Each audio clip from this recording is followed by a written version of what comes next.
Hello friends, in this lecture we are going to learn about the second part of differential equation in part B, that is linear and non-linear differential equation.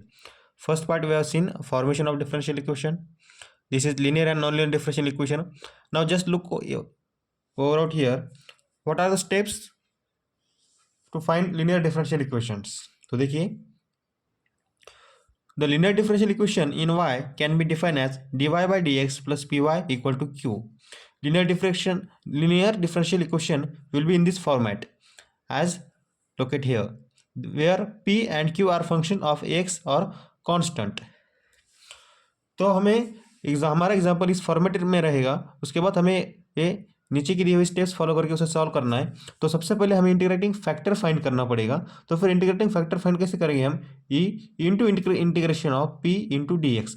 ये exponential function हम यहाँ पे लेंगे और raise to integration of इसका integration लेंगे हम इसको with respect to d x. उसके बाद हमें जनरल सोल्यूशन फाइंड करना होता है. उसके बाद जनरल सोल्यूशन का यहाँ पे फॉर्मूला दिया हुआ है y into integrating factor equal to integration of integrating factor into Q into d x plus constant. अब थर्ड स्टेप में हमें कांस्टेंट फाइंड करना पड़ेगा. तो फिर हमें find C from given condition so that we will get particular solution accordingly. तो this are the steps. आपको ध्यान से देखना है. हमने कहा d y by d x plus v y equal to Q एक लीनियर डिफरेंशियल इक्वेशन है. उसके बाद हमें इसे सॉल्व करना है जिसमें पी एंड क्यू कांस्टेंट है. उसके बाद हमें सबसे पहली स्टेप हमें इंटीग्रेटिंग फैक्टर फाइंड करना है. सेकंड स्टेप हमें जनरल सॉल्यूशन फाइंड करना है और लास्ट स्टेप में हमें हमारा कांस्टेंट मतलब सी फाइंड आउट करना है. अब इसी में हमारा सेकेंड पार्ट देखिए, हमने पार्ट ए में लीनियर डिफरेंशियल इक्वेशन पढ़ा और अब यहाँ पे बी में हम बर्नौलीज लीनियर डिफरेंशियल इक्वेशन, इसी को हम नॉन लीनियर डिफरेंशियल इक्वेशन भी कहते हैं. अब लीनियर डिफरेंशियल इक्वेशन और नॉन लीनियर डिफरेंशियल इक्वेशन में क्या फ़र्क है? हमने पहले बताया था d y by d x plus P y equal to Q अगर रहा तो वो लीनियर डिफरेंशियल इक्वेशन है, और अगर d y by d x plus P y equal to Q into y raise to n इस फॉर्मेट में रहा तो वो नॉन लीनियर डिफरेंशियल इक्वेशन है, where p and q are function of x और कांस्टेंट. तो हम इसके स्टेप्स कैसे दे रहेंगे? तो सिंपली यहाँ पे नीचे देखेंगे, हमें दोनों साइड को y रेज़ टू n से डिवाइड करना है. उसके बाद हमें ये जो हमारा y raise to 1 minus n यहाँ पे आया है, ये कैसे आया? देखिए, हमने यहाँ पे इसको y रेज़ टू n से डिवाइड किया plus p into y raise to 1 minus n equal to q. ठीक है, ये देखिए, ये y raise to minus n मतलब ही 1 upon y raise to n है. उसके बाद हमें ये देखिए यहाँ पे पी वाई था और अपॉन में वाई रेज़ टू एन था. हमारा नीचे का वाई रेज़ टू एन ऊपर जाके उसमें से वो माइनस हुआ y raise to 1 minus n. उसके बाद हमें इस y raise to 1 minus n को भी सब्सटीट्यूट करना है. उसके बाद हमें इसको विथ रिस्पेक्ट टू एक डिफ्रेंशिएट करना है. ये देखिए यहाँ पे हमने इसकी with respect to x differentiate किया, वाई 1 माइनस एन आगे और पावर 1 से कम, और इस y का derivative with respect to x d y by d x और v का derivative with respect to x d v upon d x. ये 1 अपॉन 1 माइनस एन यहाँ पे इक्वल टू के यहाँ चला गया और ये यहाँ बन गया 1 upon 1 minus n into d v by d x. तो देखिए, तो हमें सिंपली इसी फॉर्मेट में ये सॉल्व करना है.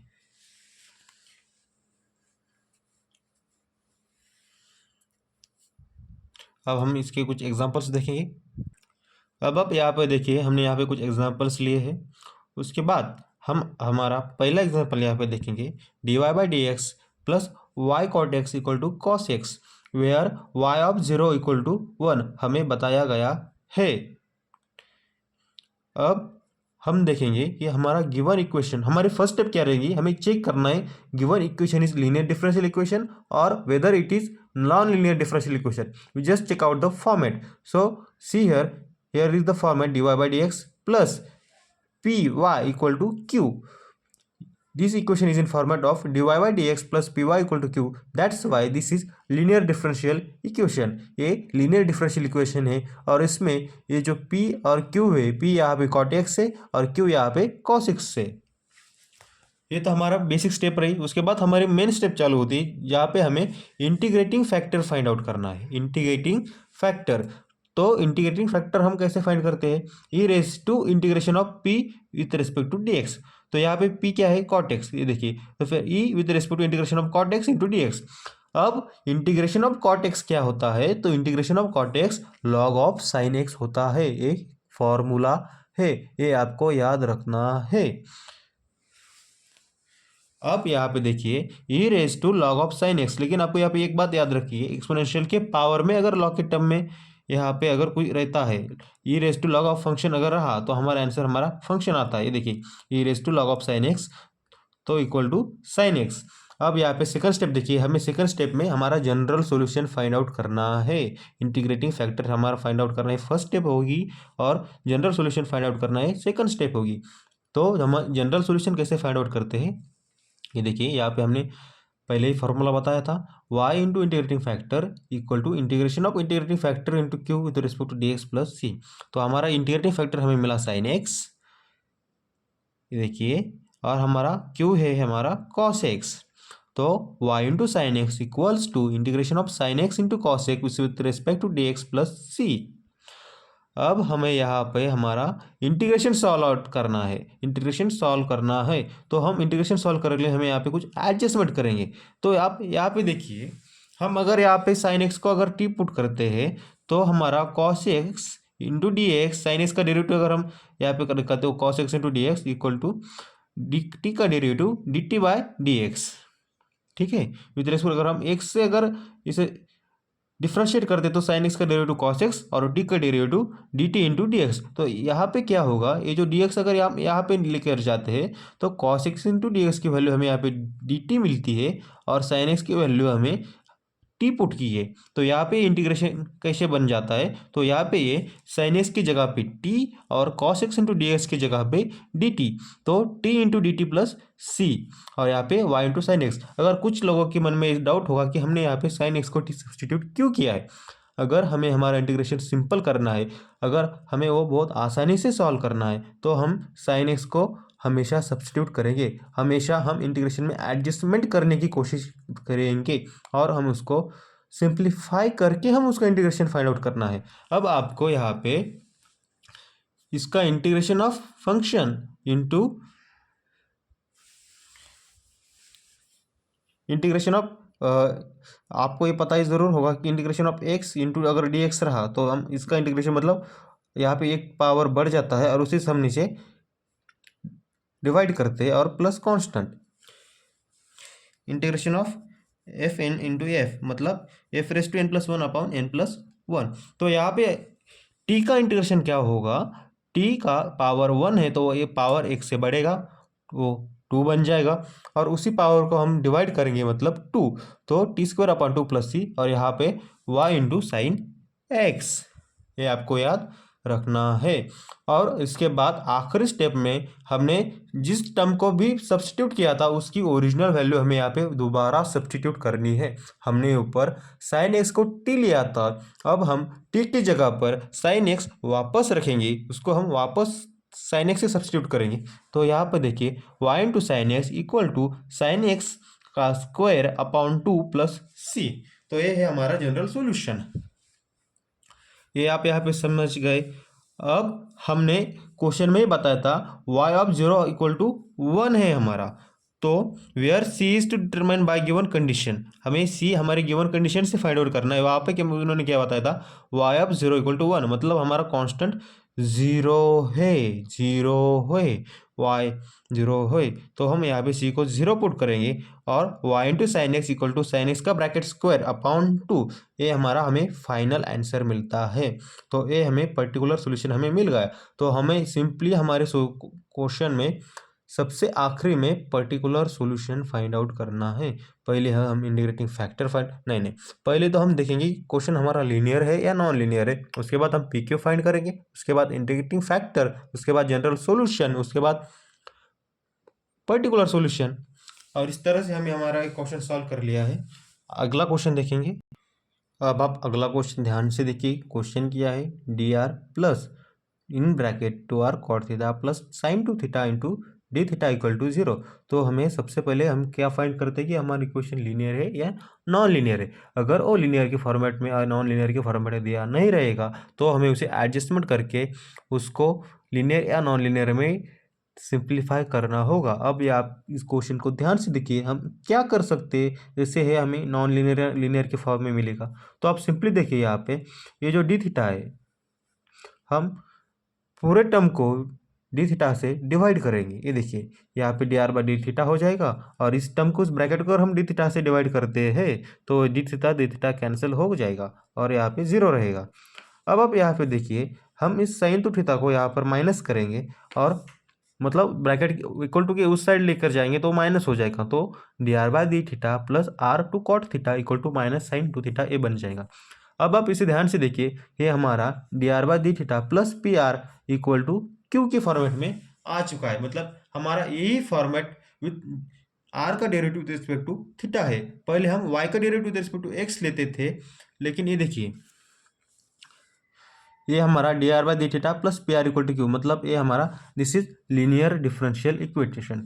आप इसको सिंपली देखिए हम आर की जगह वाई पुट करते हैं और थीटा की जगह एक्स, मतलब d y by d x plus P y equal to q. ये वही फॉर्मेट है, सिर्फ वाई की जगह पे आर और एक्स की एक जगह पे थीटा लिखा हुआ है। तो ये हमें इस फॉर्मेट में मिला d r by d theta plus p r equal to q. This is linear differential equation where p equal to two cot theta and Q equals to minus sine two theta. तो इसके बाद हमने तो ये पता चल गया कि लीनियर इक्वेशन डिफरेंशियल इक्वेशन है। उसके बाद हम स्टेप नंबर 1 मतलब हम इंटीग्रेटिंग फैक्टर फाइंड करेंगे। इंटीग्रेटिंग फैक्टर का फॉर्मूला क्या है, e raise to integration of P into d theta. तो अब हमारा पी क्या है, तो पी हमारा टू कॉट थीटा है। अब आप इसको ध्यान से देखिए, मैं देखिए यहाँ पे आपको बताता हूँ integration of two cot theta. ये टू बाहर आ गया और देखिए इंटीग्रेशन ऑफ कॉट थीटा। अब कॉट थीटा का इंटीग्रेशन क्या है, 2 into log of sine theta हमारा कॉट थीटा का इंटीग्रेशन है। और ये लॉग का 2 हम इस तरफ लेके जाएंगे, ऊपर लेके जाएंगे, तो ये हो जाएगा log of sine square theta. और मैंने आपको बताया था ई के पावर में जो है और जो लॉग के यहाँ पे है तो वो हमारा आंसर रहता है। तो ये देखिए यहाँ पे साइन स्क्वायर थीटा हो गया। उसके बाद हमने हमारा इंटीग्रेटिंग फैक्टर तो फाइंड आउट कर लिया। उसके बाद हम हमारा जनरल सॉल्यूशन फाइंड आउट करेंगे। तो पहले तो हम जनरल सॉल्यूशन में हम y into integrating factor equal to integration of integrating factor into Q into d x लेते थे, लेकिन हमारे यहाँ पे और थीटा के फॉर्मेट हमारा गिवन इक्वेशन है। तो हम यहाँ पे जनरल सॉल्यूशन में r into integrating factor equal to integration of integrating factor into Q into d theta लेंगे प्लस कांस्टेंट। ये देखिए r integrating factor sine square theta equal to integrating factor sine square theta integration of sine square theta into q क्या है हमारे यहाँ पे minus sine two theta into d theta. अब हम सिंपली इस साइन टू थीटा को 2 sine theta into cos theta लिख सकते हैं बराबर, और हम इसको टी सब्स्टिट्यूट करेंगे। किसको टी सब्स्टिट्यूट करेंगे हम, तो हम यहाँ पे क्या करेंगे, ये जो साइन स्क्वायर थीटा है मैंने आपको बताया था हमें इंटीग्रेशन सॉल्व करने के लिए कोई ना कोई सब्स्टिट्यूट करना ले पड़ता है। अगर हम यहाँ पे साइन स्क्वायर थीटा को अगर हम टी पुट करेंगे तो साइन स्क्वायर थीटा का डेरिवेटिव क्या आएगा, 2 sine theta into sine theta का derivative cos theta equal to t का derivative with respect to theta d t upon d theta. तो यहाँ पे हमें 2 sine theta into cos theta into d theta equal to हमें क्या मिला, D t मिला। अब आप कहेंगे कि यहाँ पे 2 साइन थीटा कॉस थीटा कहाँ है, तो आप यहाँ देखिए ये जो साइन टू थीटा है तो इस साइन टू थीटा को ही मतलब आपको एक आइडेंटिटी तो पता ही होगी ही, sine two theta equal to 2 sine theta into cos theta. तो यही साइन टू थीटा मतलब 2 sine theta into cos theta into d theta equal to d t. तो हम सिंपली इस टर्म को डी टी पुट करेंगे, ये माइनस को हम आगे ले जाएंगे और हमने साइन स्क्वायर थीटा को क्या सब्स्टिट्यूट किया है, टी सब्स्टिट्यूट किया है, टी टी टी।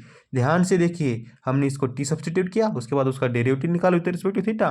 तो 2 sine theta into cos theta into d theta equal to हमें डी टी मिला। साइन टू थीटा का मतलब ही 2 sine theta into cos theta होता है।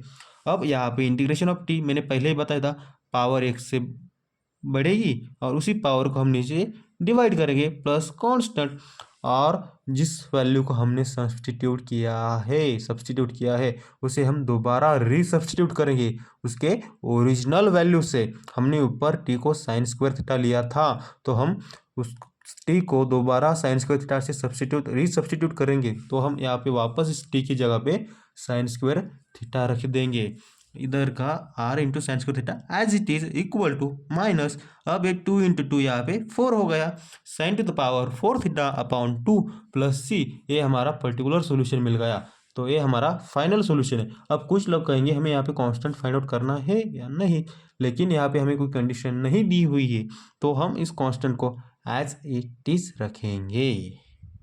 ध्यान से देखिए इस प्रॉब्लम को, मैं कहूँगा आप इस प्रॉब्लम को दोबारा से सॉल्व कीजिए। मैंने जो बताया वो कंसेप्ट याद रखिए। उम्मीद करते हैं आपको प्रॉब्लम समझ गया होगा। मिलते हैं दोस्तों आपको अगले लेक्चर में। हम इस तरह के हमने इस लेक्चर में सिर्फ लीनियर डिफरेंशियल इक्वेशन के ही प्रॉब्लम सॉल्व किए हैं। नॉन लीनियर डिफरेंशियल इक्वेशन के प्रॉब्लम सॉल्व करना भी बाकी है, हम वो भी सॉल्व करेंगे लेकिन नेक्स्ट लेक्चर में। फिलहाल के लिए थैंक यू दोस्तों, मिलते हैं नेक्स्ट लेक्चर में। गुड बाय दोस्तों।